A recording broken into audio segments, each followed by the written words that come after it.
بسم اللہ الرحمن الرحیم۔ السلام علیکم۔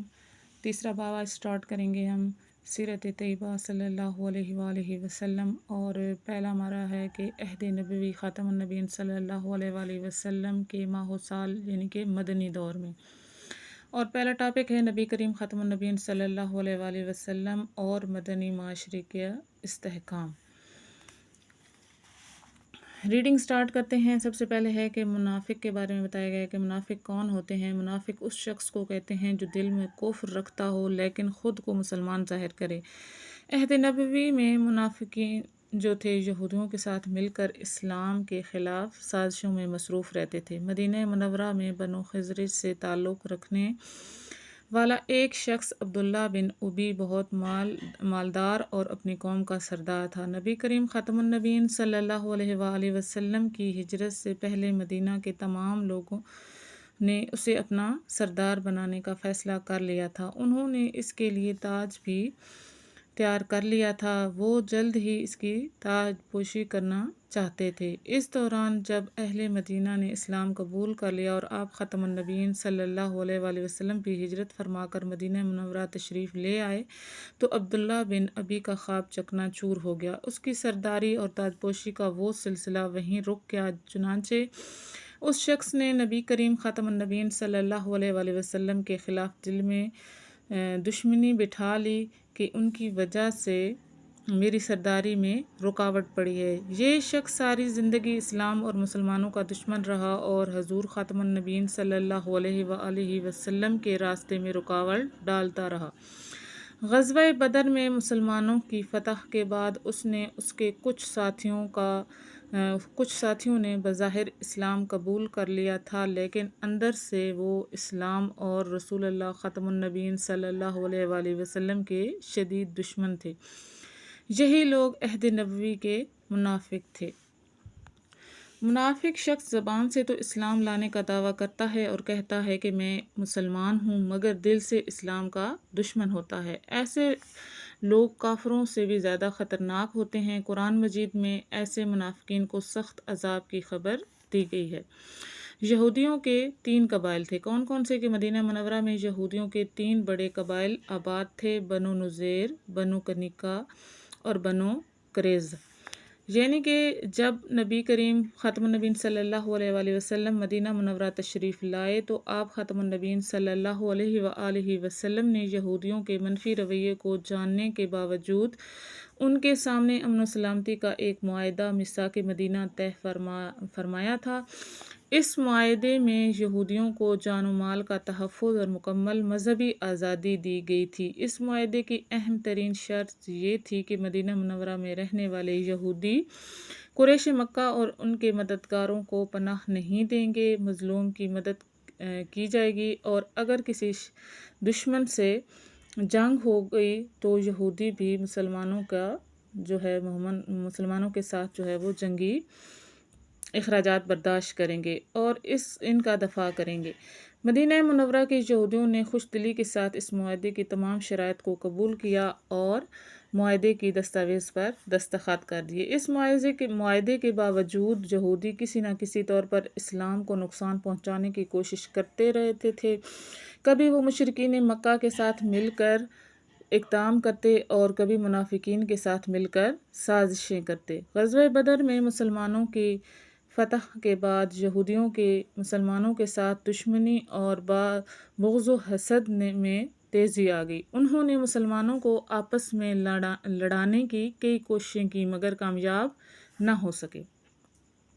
سب سے پہلے ہم پڑھیں گے یعنی کہ جو ہوا تھا غزوہ بنو قینقاع، یعنی کہ یہودیوں کے 3 بڑے قبائل میں سب سے زیادہ بدفطرت جو تھا وہ قبیلہ بنو قینقاع تھا۔ یعنی کہ یہ لوگ مدینہ منورہ کے اندر ہی رہتے تھے۔ وہ پیشہ ور جو تھے وہ سونار، لوہار اور ظروف ساز تھے۔ ان پیشوں کی وجہ سے ان کے پاس جو خاصی مقدار میں جنگی سامان موجود تھا۔ یہ مدینہ منورہ کے سب سے بہادر یہودی تھے اور ان کی جو تعداد تھی وہ 700 سے زیادہ تھی۔ نبی کریم خاتم النبیین صلی اللہ علیہ وآلہ وسلم نے ان کو اسلام کی دعوت دی مگر انہوں نے اسلام قبول کرنے سے انکار کر دیا۔ یہ لوگ مسلمانوں کو اذیت پہنچاتے تھے۔ ایک مرتبہ ایک مسلمان خاتون بنو کنیکا کے بازار میں کچھ سامان لے کر آئی۔ سامان بیچ کر وہ کسی کام سے ایک سونار کی دکان پر گئی۔ یہودیوں نے وہاں اس عورت سے بدتمیزی کی اور بہت پریشان کیا۔ جب ان کی شرارت حد سے بڑھ گئی تو عورت نے شور مچا دیا اور مدد کے لیے دہائی دی۔ ایک مسلمان وہاں سے گزر رہا تھا، اس کو پتہ چلا تو اس نے یہودی سونار کو قتل کر دیا۔ یہودی اکٹھے ہو کر آ گئے اور اس مسلمان کو شہید کر دیا۔ شہید مسلمان کے گھر والوں نے نبی کریم خاتم النبیین صلی اللہ علیہ وآلہ وسلم سے شکایت کی تو آپ نے انصاف کے تقاضے پورے کرنے کے لیے بنو کنیکا سے خون بہا طلب کیا اور ان کے انکار پر صحابہ کرام رضی اللہ کے ہمراہ بنو کنیکا کا محاصرہ کر لیا۔ یہودی قلعہ بند ہو گئے۔ مسلمانوں نے 15 روز تک محاصرہ جاری رکھا۔ پھر اللہ تعالیٰ نے یہودیوں کے دلوں میں رعب ڈال دیا اور بنو کنیکا نے ہتھیار ڈال دیے اور رسول اللہ خاتم النبیین صلی اللہ علیہ وآلہ وسلم کا ہر فیصلہ قبول کرنے کا اعلان کیا۔ آپ ختم النبیین صلی اللہ علیہ وآلہ وسلم نے عبداللہ بن ابی کے پرزور اصرار پر ان کی جان بخشی کر دی، البتہ انہیں حکم دیا کہ وہ مدینہ منورہ سے نکل جائیں۔ یہ سب لوگ ملک شام کے علاقے میں چلے گئے۔ نیکسٹ ہے کہ غزوہ بنو نذیر۔ جب نبی کریم خاتم النبیین صلی اللہ علیہ وآلہ وسلم ہجرت کر کے مدینہ منورہ تشریف فرما ہوئے تو آپ نے مسلمانوں اور یہودیوں کے درمیان واضح شرط پر جو معاہدہ طے کیا، بنو نذیر اس معاہدے کے رکن تھے، لیکن یہودی قبائل اور خاص طور پر بنو نذیر ہمیشہ منافقانہ رویہ وہ اختیار کیے رکھتے تھے، یہاں تک کہ 4 ہجری میں انہوں نے رسول اکرم خاتم النبیین صلی اللہ علیہ وآلہ وسلم کو معاذ اللہ شہید کرنے کی سازش کی، جس کا بروقت آپ کو علم ہو گیا۔ آپ خاتم النبیین صلی اللہ علیہ وآلہ وسلم نے اپنے مشہور شہسوار حضرت محمد بن مسلمہ رضی اللہ تعالیٰ عنہ کے ذریعے سے بنو نذیر کو پیغام بھجوایا، تم لوگوں نے بہت بڑے جرم کی منصوبہ بندی کی ہے، اس لیے تمہارے بارے میں یہ فیصلہ ہے کہ 10 دن کے اندر اندر مدینہ چھوڑ کر چلے جاؤ، اس کے بعد مدینہ منورہ میں جو یہودی نظر آئے گا قتل کر دیا جائے گا۔ یہود کو جب آپ کا پیغام ملا تو انہوں نے فوراً منافقوں کے سردار عبداللہ بن ابی سے رابطہ کیا۔ اس نے کہا، اپنی جگہ ڈٹے رہو، میں تمہارے ساتھ ہوں، میرے پاس 2000 بہادروں کا لشکر ہے، میں اس سے تمہاری مدد کروں گا، دیگر قبائل بھی تمہاری مدد کریں گے۔ بنو نذیر کو جب عبداللہ بن ابی کا پیغام ملا تو انہوں نے جلا وطن ہونے کا ارادہ وہ ترک کر دیا اور اپنے قلعوں میں پناہ لے لی۔ ادھر مسلمانوں نے ان کے قلعے کا محاصرہ کر لیا۔ بنو نذیر کی توقع کے بالکل برعکس ان کی مدد کے لیے عبداللہ ابی نہ آیا اور نہ بنو غطفان اور نہ بنو قریظ ہی آئے۔ منافقین کو اس قدر حوصلہ نہ ہو سکا کہ وہ کھل کر اہل ایمان کے خلاف لڑائی کے لیے میدان میں آ جائیں۔ 15 دن کے محاصرے کے بعد اللہ تعالیٰ نے ان کے دلوں میں رعب ڈال دیا اور انہوں نے ہتھیار ڈال دیے۔ نبی کریم خاتم النبیین صلی اللہ علیہ وآلہ وسلم نے ان پر رحمت و شفقت کا معاملہ کرتے ہوئے فرمایا کہ وہ اسلحے کے سوا باقی جتنا ساز و سامان اونٹوں پر لاد سکتے ہیں اپنے بال بچوں سمیت لے جا سکتے ہیں۔ بنو نذیر نے اس معاہدے کے بعد اپنے گھروں کو برباد کیا، مکانات اجاڑ ڈالے، اپنے بیوی بچوں کو اونٹوں پر سوار کیا، گھر کا ساز و سامان لادا اور 600 اونٹوں کا یہ قافلہ ملک شام کی طرف روانہ ہو گیا۔ ان میں سے کچھ لوگ خیبر جا کر آباد ہو گئے۔ مال غنیمت کے طور پر بہت سا اسلحہ اور بڑی تعداد میں جنگی سامان اہل ایمان کے قبضے میں آ گیا۔ اس طرح مسلمان عسکری اور دفاعی طور پر مضبوط ہوئے اور مدینہ طیبہ بنو نذیر کے ناپاک وجود سے پاک ہو گیا۔ ہم نے پڑھا آج سیرت طیبہ میں نبی کریم صلی اللہ علیہ وسلم کا مدنی معاشرے کا استحکام کہ کس طرح مضبوط ہوا، منافقین اور منافقینوں کی چالیں، ٹھیک ہے، اور یہودیوں کے جو قبائل تھے 3 ان کے بارے میں پڑھا اور جو ان کے ساتھ غزوات ہوئے ان کے بارے میں۔ مشق میں سب سے پہلا سوال ہے، درست جواب کی نشاندہی کیجیے۔ منافقین کے سردار عبداللہ بن ابی کے قبیلے کا نام کیا تھا؟ تو بنو خزرج۔ بنو کنیکا کا پیشہ تھا سنہار، ظروف ساز اور لوہار تھے وہ۔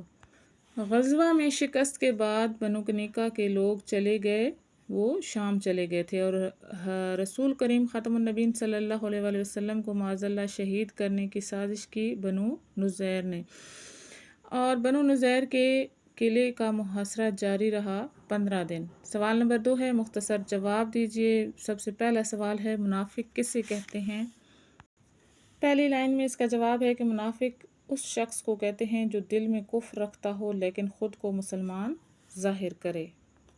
دوسرا سوال ہے کہ مدینہ منورہ میں یہودیوں کے کون سے تین بڑے قبائل آباد تھے؟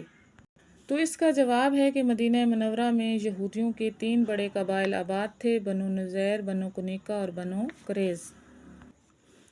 بنو کنیکا کے خلاف کارروائی کا سبب کیا تھا؟ یہاں سے اس کا جواب ہے، لیکن یہ ایک شارٹ کوسچن ہے تو ہم صرف اتنا لکھیں گے کہ انہوں نے ایک مسلمان عورت کے ساتھ بدتمیزی کی تھی، جس کے جواب میں ایک مسلمان نے یہودیوں کو قتل کر دیا تھا، اور اس مسلمان کے قتل شہید کرنے کے جرم میں ان کے ساتھ کارروائی کی گئی تھی۔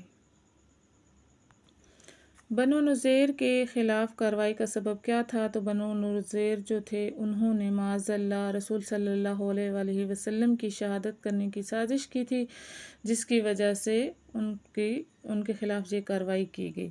اور مسلمانوں کو بنو نذیر کی شکست کا کیا فائدہ ہوا؟